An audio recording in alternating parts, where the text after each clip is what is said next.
Rise and shine, Fox Nation. Judge Andrew Napolitano here, and you're watching Liberty File, where we monitor the government as it infringes upon your personal liberty, takes your private property, and interferes with your economic opportunities. You have often heard me argue that the premise of the Bill of Rights, the first 10 amendments to the Constitution, is that our rights come from our humanity. Hence, the First Amendment, for example, does not command that Congress grant the freedom of speech. Rather, it commands that Congress shall not infringe upon the freedom of speech. So your right to think as you wish, to say what you think, to publish what you say, your right to worship or not to worship, your right to associate with others or not to associate with others, are all natural rights with which the government may not interfere unless by your own behavior you have given those rights up. The same is the case with respect to self-defense. What is more natural than protecting your own body from harm? You can protect yourself and your loved ones and your property or even a stranger. And to do so, you can use the same means that someone who is threatening you may be using. The Second Amendment protects the natural right to keep and bear arms, the same type of arms that crooks and thugs might use against you, and the same type of arms that government agents might use against you. We all know that the police can't be everywhere. We also know that the first thing tyrants do when they come to power is to disarm the population. Sometimes tyrants are jackbooted thugs. Sometimes tyrants are the majority in an elected government. But to the framers of the Constitution, an armed population is the best defense against tyranny. And to those who understand the right to self-defense and the history of its use in America, we know that more guns means less crime. Let's get started.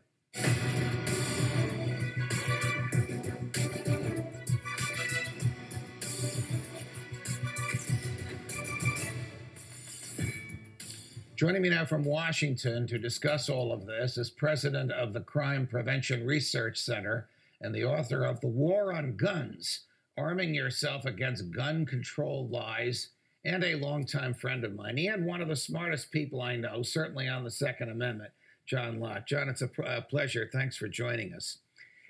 How do you explain what to a lot of our liberal friends and even some of our traditionalist friends is a conundrum that more guns equals less crime? The other side thinks if you take guns away from anybody, mysteriously, there will be no crime using guns. Right. Thanks for having me on. Look, guns make it easier for bad things to happen, but they also make it easier for people to protect themselves and prevent bad things from happening. Just as you can deter criminals with higher arrest rates or longer prison sentences, the fact that a would-be victim might be able to go and defend themselves can also make it riskier for criminals to go and commit crimes. I'll give you a simple example. Every single place in the world where either all guns have been banned or all handguns have been banned, murder rates have gone up. It's just not in places like Chicago and Washington, D.C. that Americans have familiarity with what happened with handgun bans. But even in island nations like the UK or in Jamaica or the Republic of Ireland, where they don't have the excuse of having some neighbor being able to go and supply weapons, you have seen dramatic increases in murder rates and violent crime rates after guns have been banned. And there's a simple reason for that, and that is, like with many gun control laws, you have to be careful that it's not just the most law-abiding good citizens who obey these rules, and not criminals who you're taking guns away from. Isn't it crazy for the progressives to expect that criminals will obey the law along with law-abiding people? You remember that one-liner. It's a great bumper sticker. When guns are outlawed, only outlaws will have guns. I know it's rather trite, but it's true. Right. Look, the government has spent huge amounts of money combating the drug war. And we know we've had only limited success there. People think that with some type of background check or something else, we're going to be able to prevent criminals from getting guns. But the same sources that provide illegal drugs, the drug dealers, have weapons themselves in order to protect valuable property. They're a major source of selling guns.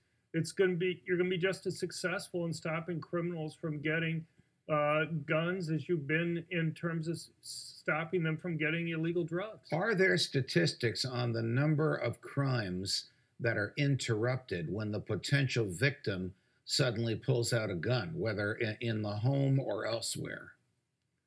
Sure. I mean, probably the best way we know about that is looking at survey data. And we use survey data to try to figure out how many victims there are of crimes generally, because not all crimes are reported to police. And Right. that indicates that there's something around 2 million times a year that people use guns to protect themselves and prevent crime. How dangerous is it for the government to know who has guns and what guns they have? I mean, isn't that the stuff of tyrants? Right. Because they can just disarm the populace and have their way with them? Well, I mean, time after time, when you've had registration lists of guns, they've been used to eventually go and take those guns away from people. I mean, even in the United States, you have situations from New York and California. I mean, just recently, in recent years, you've had the so-called assault weapons ban list that they've had being used to go and identify individuals who had voluntarily registered their guns to go and take them away at a later time. Chicago has also had similar experiences. Why is it that people in the government don't understand that the police can't be everywhere, that I can protect myself and my family and my property better than the police can, because I'm there when the crime occurs and the police arrive after the crime is concluded? Well, I'll tell you one group of people who understand that very well, and that's the police. I mean, you look at surveys of police nationwide, you find that they're extremely supportive of private gun ownership. And they understand it for the exact same reasons that you're saying, that they know that even though they're very important in stopping crime, they virtually always arrive on the crime scene after the crime's been committed. And they understand in their own lives, in their own professional lives, how important it is to have a gun to protect themselves and protect others. And so you look at police overwhelmingly support private ownership of guns. They overwhelmingly think that private individuals are extremely important in stopping violent crime. There's a survey by Police One, which is the largest organization of private organization of police. They have about 450,000 members. You have about 76% of police nationwide think that private ownership of guns are either extremely important or very important in reducing crime rates. Since the Supreme Court's opinion in Heller, in which the court determined definitively that the right to keep and bear arms is a personal, what you and I would call natural, what the opinion calls pre-political right, that the Second Amendment doesn't grant the right, the Second Amendment keeps the government from interfering with it. Governments have found ingenious or insidious ways to interfere with it. And one of those ways they found to interfere with it is to have your neighbor complain about you. He's unstable. He shouted loud at night. I'm not so sure he should have a gun. How's this working? Right. Well, we have 13 states now, most of them in just the last few years, that have these so-called red flag or extreme protection order laws. And there's a good chance that a lot more are going to pass it this year, including the House of Representatives.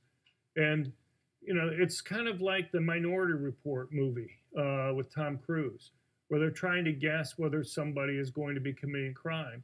It's not limited. In fact, almost none of these laws mention mental illness. They're just talking about individuals that you think might commit some type of bad action with a gun in the future. And when you go and you ask them what types of things are being looked at here, they'll go and say things like past criminal record, gender, age. You know, we already have laws that deal with past criminal record. If you're a felon, even a nonviolent felon, you're going to lose your right to be able to own a gun for the rest of your life. Many misdemeanors, depending on what state you're in, you can lose your right to own a gun for the rest of your life. If they want to go and change it, so they want to have flexibility on things like an arrest but not a conviction, or a complaint and not an arrest, right, then they should try to make that case. I don't think they believe the courts will let them have something concrete like that, so they want to leave it vague, so they, as they say, they have flexibility on dealing with this. Where am I likely to be safer? in New Jersey, where it's nearly impossible even for a former judge to carry a gun, or in Texas, where anybody who qualifies can carry one? Well, I mean, I'll give you one piece of evidence on that, and that is if you look at home invasions while the residents are in the dwelling, so-called hot burglaries, we can look at different countries, for example. We have data for the United States and the UK. The UK has about twice the burglary rate that the United States does, and 60% of the burglaries occur while the residents are in the dwelling. In the United States, it's about 13%.